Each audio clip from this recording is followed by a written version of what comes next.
Hey, Skylar here from the Mint Change You Can Wear, and today we're going to be making a bow trigger thumb ring. The first people to wear thumb rings were actually the Turks and the Mongolians, and they used them for bow triggers. It wasn't for just a piece of jewelry.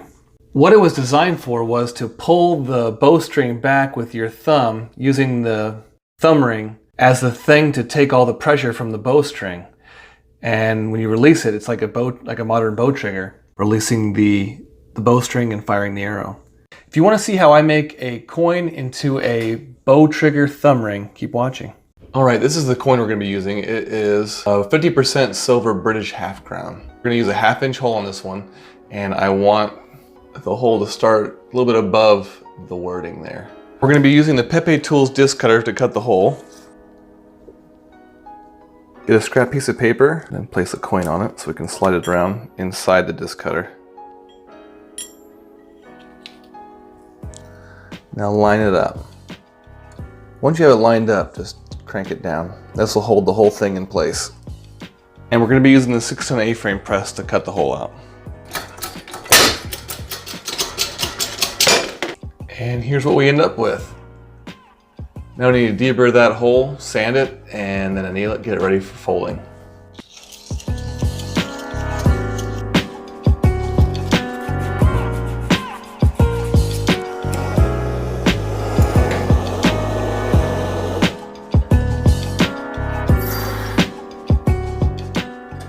Alright, now that we're annealed, I'm going to be using this die, Jason's Works 1.3 side of this die. We're going to be using the 1-ton arbor press. And I'm going to put the tail side down.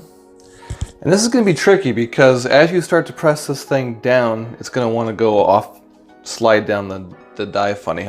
I'll be using the stainless steel universal folding cone wrapped in Teflon tape.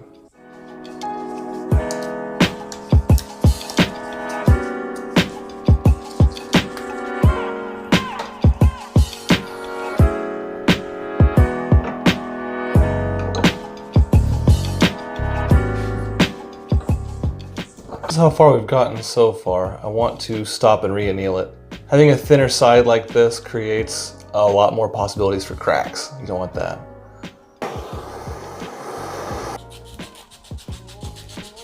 Just sanding that cut edge, making sure there's no cracks before we go farther. Just make sure that stays nice and even in there.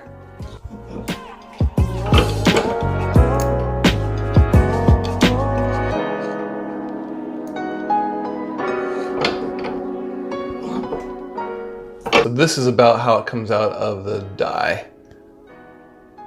From here, what we're going to do is re-anneal it, re-sand that cut edge really well, make sure there's no cracks, because we're going to start stretching it now. And that's how we're going to get our final size, is by stretching it right to our target size. We're going to be using the Durston ring stretcher.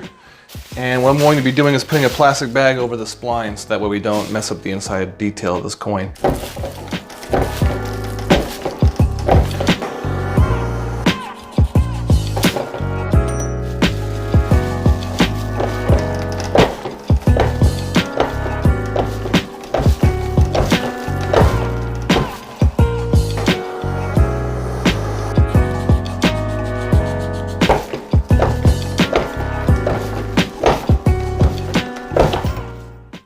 Okay, we made it to the right size. It fits my thumb. This is what it looks like as a finished ring.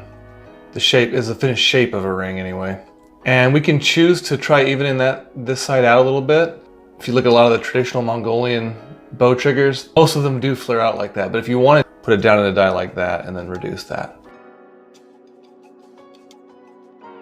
Now what we're going to do is finish this ring off. But first thing, we gotta throw it into some citric acid pickle to clean it up. All right, so what I've done is thrown this in the microwave for about a minute just to heat the water up to just below boiling. And then we'll throw our ring in for a few minutes. And clean this off.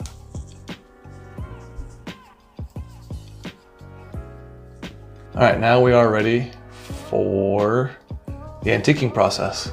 I've heated some water up in the microwave to just below boiling again. This is our liver of sulfur gel. We're gonna be putting about 1 or 2 drops of that into there and stirring it in. And then I have our ring all cleaned up with some Dawn dish soap, so that way it's totally oil-free and hanging off to the left here.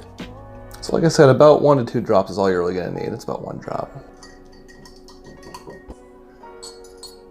We're gonna leave that in there for, I don't know, 30 seconds to a minute perhaps. The longer you leave it in, the deeper that antiquing will go into the coin.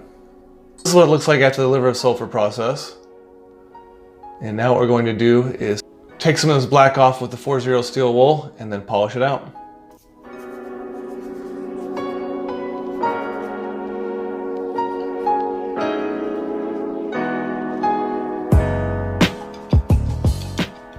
As you can see, maybe hard to see, but this coin itself actually had some impurities inside of it where the copper and the silver weren't totally mixed. And when that happens, it leaves the surface, sometimes it'll start to separate from the surface. You can see it a whole lot more on the inside probably here. See right there. Normally, as soon as I saw that, I would just throw the whole coin in the scrap bin. But I'm making a video, so oh my gosh, it takes so long to make a video.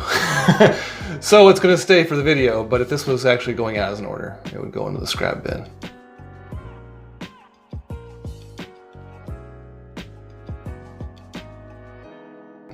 All right, guys, thank you for watching.